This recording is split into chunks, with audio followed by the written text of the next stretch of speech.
To Cadel Great Ocean Road Race, which is the women's race. So this is the women's race. So we have two women in the breakaway. Can't remember their names. They were basically irrelevant. One of them got one of them got the QOM and the sprint, and the other one was some Italian. So anyway, skip ahead. They got caught. Here's Michelin Scott, trying to split it in the crosswinds. Nothing really was happening. It wasn't big enough wind, but you can see Chloe Hoskins is well positioned. Bronzini's behind, and basically Annemiek van Vleuten and Amanda Spratt, who are their protected riders. Michelin Scott, they were well protected as well. Nice little kayaking segment here, but you can see nothing's really splitting. Like, the peloton has been probably cut in about a half, maybe to a third, but there was nothing really going to happen there, to be honest. But I think they just stressed everyone out and just made sure that, like, any of the weaker riders basically got rid of it, because it's quite a technical run into the final climb. So you can see they're still looking around, trying to see if anything's happening, but everyone was well positioned, including Amanda Spratt. So anyway, we skip ahead to 90.5k, where there was a climb where Orica Scott basically kept on attacking, basically just trying to split it. Amanda Spratt went at one point. This is Janelle Crooks. Basically, they were just trying to tire people out, make it as hard as possible for the sprinters, so that their Annemiek van Vleuten, who's probably the best climber there, could launch. But unfortunately, basically every single attack just got chased down and nothing really happened. I think a couple people probably got shelled, but here's Janelle Crooks again, I think, trying to go. And Amanda Spratt went at one point, Annemiek van Vleuten went at one point. They're all trying to have a go. Here's another Orica Scott rider. I think that's Janelle Crooks again, yeah. She was basically just trying to spare as much as possible. Everyone sort of knew their tactic, but they had the most riders, so it was weird that it didn't. Like, they didn't. I guess the problem is they didn't really go full on this bit, in order to split it enough, and there are enough people in the peloton who are trying to chase it back. But it was quite exciting racing from here, like, because it's a good finale, because there's like two big climbs. So you can see here we skip ahead again to 10k. Basically, there's a big climb coming up. The national team is driving in for Catherine Garfoot, who's now on the front. You got Silence behind. I can't remember. I think that's Bronzini, maybe. Then we have a couple, Amanda Spratt, and what's her name? Annemiek van Vleuten. And then you have this rider for the Dutch team, and she basically just destroys everyone on the climb, and it's very strange. She really looked super strong, and looked like if it was just like an uphill climb, she might have been able to win it, because she was incredibly strong. There's also a woman from Sigco who was trying to come across as well, but alas, it didn't happen. You can see it's pretty strung out here into the climb. The climb's like not super steep until the very last part, so it's like last probably 300-400 meters is pretty steep. The rest of it is pretty chill, to be honest. There's probably a lot of drafting, which was weird. Why the lead out sort of ran out of people just behind. Ran out of women just behind before Catherine Garfoot, so she was struggling. So now we're going to the top. You can see Annemiek van Vleuten's really struggling at the back. The Dutch rider for Wow something, I can't remember what their name is.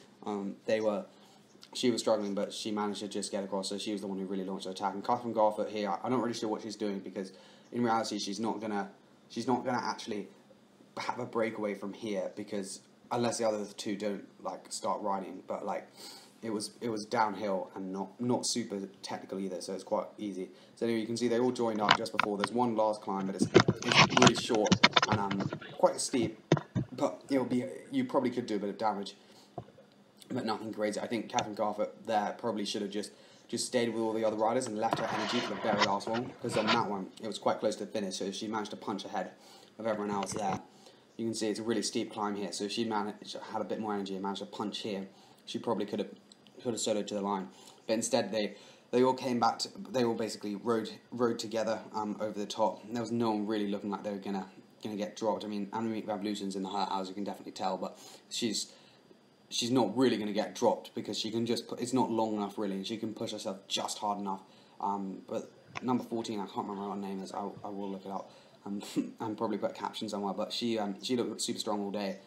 She was pretty confident on the climbs and had good positioning, to be honest. She was well positioned, because coming into the final it was the most obvious like it was going to be quite hard to get good position, because they were attacking a lot. But you can see basically Catherine Garfoot's on the front, Van Vleuten's like, nah, not doing a turn, and then she just goes, she's like, nah, had enough, and launches it. And this is, I thought, was going to be the winning move, to be honest, because it was such a solid break, and I feel like she probably, if she was slightly stronger rider, she definitely would have done it, because tactically those two were just not chasing. The ex-teammates just were having none of it. Like, look here, like, they're probably doing 150, 200 watts, just like absolutely nothing. Like, they're barely riding, while she's probably doing 250, 300 watts and just riding away from them. And yeah, I don't know why they're on the radio. Like, I also don't understand why Van Vleuten didn't attack, but unfortunately, basically, everyone got swamped. Amanda Spratt on the front, absolutely driving it, trying to set up Sarah Roy, I believe it was, or maybe Gracie Elvin, one of them, those two. Van Vleuten's at the back, no chance she's going to win a sprint. And Chloe Hoskins was basically just managed to get over both climbs, pretty calm, pretty collected, and to be honest, like, they needed to get rid of her because she's the strongest sprinter, and they didn't. So it's like, I don't really know what their tactics were from Michelin and Scott. Like, they had Van Vleuten in the front, then she didn't work, which was dumb, because them three could have rolled turns and probably at least competed for top 3, but there was literally no way you'd ever beat Chloe Hoskins.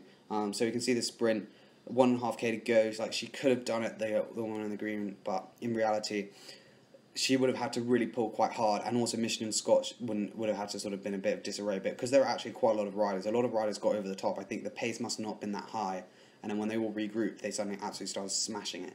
I think over the second climb they were sort of like 30 seconds back maybe, but the front three really didn't mess around. I'm not sure what they were doing. You can see everyone sort of trying to get the lead out going. Chloe Hoskins pretty much doing a solo lead out. She's got no teammates really.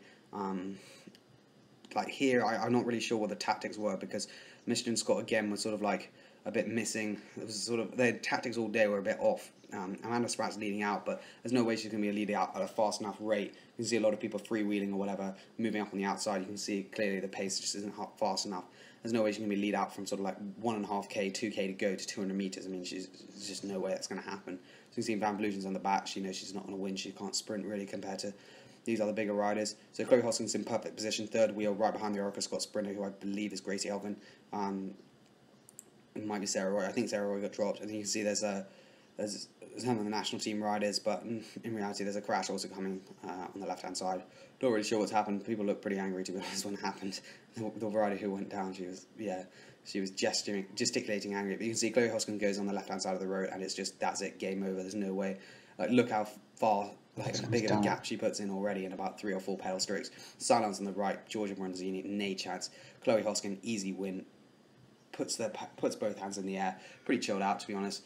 She looked pretty confident, perfect position from her, stayed calm, got over all the climbs, and then just won. I think Michelin Scott should have been a lot better on their tactics, and everyone else. They should have attacked in the finale. They had a lot of riders in the finale. Instead of going for the sprint, they should have really forced Chloe Hoskins to work, because she was on her own and had no teammates. Anyway, so cheers for watching. We'll have the men's race out tomorrow probably, and I'll see you in the next vid.